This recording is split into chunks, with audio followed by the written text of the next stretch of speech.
Okay, for this recording, I will be going over how to work with Sculptris to create an object that can be painted and brought into Unity. You start just by drawing on the object using just a mouse button to draw. You can see the size of the drawing tool is available up here, and you notice that symmetry is turned on by default, which allows you to create symmetrical content. One of the nice things about drawing or just painting on the object, it gives you a sense of sculpting.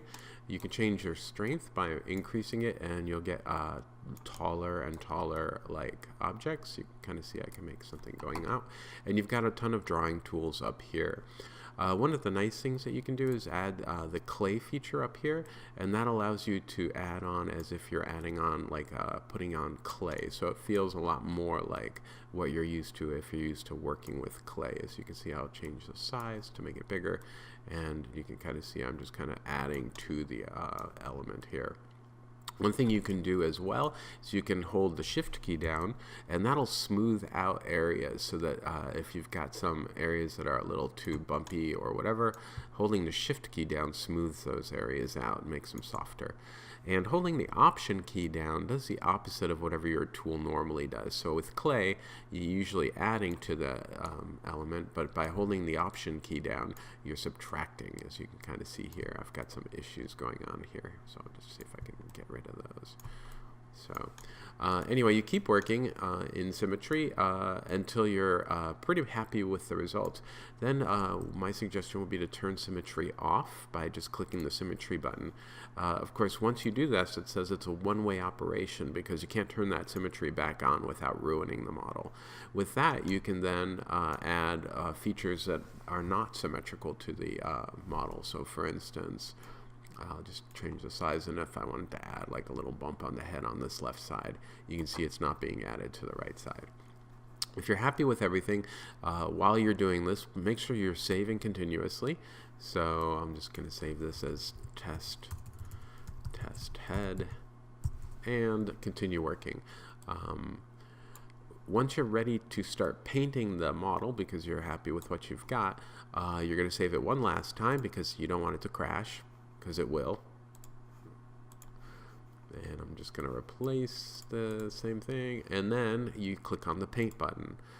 It asks you to remap the model. 512 is good resolution. Remember, the smaller the number, the easier Unity will be able to render it. But of course, if you have a lot of detail and you want a lot of information, you might want to move this up to a different number. We're just going to keep it at 512. Hit OK. It reinterprets the model. And at this point, you see it's a completely transparent model is what the checkerboard is telling you. But if you leave any of these checkerboards on your model, it will import in Unity as a checkerboard outside, and it'll look funny. So the first thing I always do is make sure the hardness is set to 100%, and your strength is a little high. Pick a color, a foreground color, like something more skin tony, by adding a color and then dialing down the saturation. As you can see, this is the color. Hit OK, and then just hitting the F button to fill the entire model with that color. At this point, your model is filled, so you can start selecting some colors and painting on the model directly. As you can see, I've got my nose painted. You can paint eyebrows, whatever.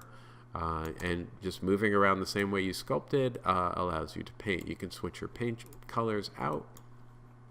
You can soften your paintbrush, increase the strength, but lower the hardness, so you can see it'll be a nice soft. In fact, I'll make it a bigger size, lower the strength to make it more transparent, and then lower the hardness, and you'll see it's more of like a soft shade. You can see like a 12 o'clock shadow type of thing.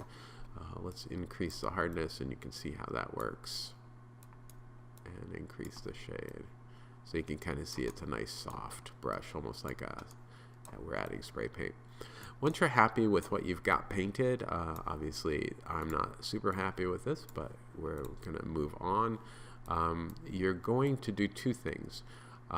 You're going to save this model because it was reinterpreted as an OBJ. So this is this is important. Click OBJ button, and that brings up this dialog. And what you're going to do is save that OBJ in a new folder. I'm just going to call this face test. and I'm just going to call this OBJ, or face. That's your model, and then what you're going to do is save the texture map. This is a separate thing. It's the actual painting. So you're going to click texture map, and then again you're going to save this as a maybe the same name, face, but notice that it is in fact a PNG or an image file. We're going to save that. At this point you're done in Sculptris, so you can quit it. I'll just confirm quit. If you want to save it, I would save it at this point, hit OK. And now we're going to go into Photoshop. So on my desktop, I've got this face OBJ and face PNG. I'm going to take the face OBJ and I'm going to drag it down to the Photoshop icon, and it will open that in Photoshop. And it's going to give me this dialog. I'm going to hit OK. And what I'm going to get is the actual model, as you can kind of see here, without any of the texture. So that's your step one. You know everything was done well. Notice I'm on the move tool here, and I'm just going to open this up so you can see what I'm doing. If you do not see the 3D layers tab, click on it and you'll notice this is the scene that I have, and I'm able to orbit around the scene just using my mouse button. The important part is, how do I get the texture onto this object? So we need to go down here to the null, click on that, and you'll notice the word diffuse up here in the properties panel, and the little A button with a little tab. You're going to click that little A and you're going to replace the texture, which is nothing, with that image that you created in Sculptris, and that's in the face test area, and that's the face PNG. I'm going to click open, and now you can see that that model has the texture, and you can see that it's completely pink. Everything is good. If you wanted to continue painting in Photoshop, by the way, you can. You can click the brush tool and actually add any type of painting that you want. I'm going to go back to the move tool, and you can see that I'm actually painting in Photoshop on the model. So Photoshop is another way of getting paint on the model if you feel more comfortable using some of the Photoshop brushes and tools. Once you're happy with what you see here, it's time to do the final part, which is exporting this model and texture for Unity. The important thing is you need to export this as a 3D file. So we're going to go up to 3D, export 3D layer, and then we're going to select the 3D format type from Collada to wavefront OBJ. Now we're going to hit OK. And then this is super important. We need to make a folder that will hold everything. So we're going to make a new folder. We're just going to call this Final Face. Create it, and then we're going to save this face OBJ into that Final Face folder. In that Final Face folder, I'm going to quit Photoshop here. You'll see what we've done is we've got 1, 2, 3, 4 objects that were created. The actual texture map, that's what it looks like, the OBJ file, which is the sculpt, and then this instructional set, which is really important for Unity to create, to bring those two together. This is not so important, so you can actually delete that if you don't want it, just to make things a lot easier. So I'm going to delete that.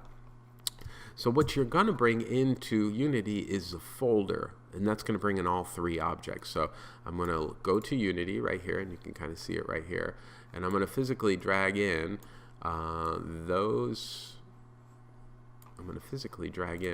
this into my assets area. So you should be in your assets area.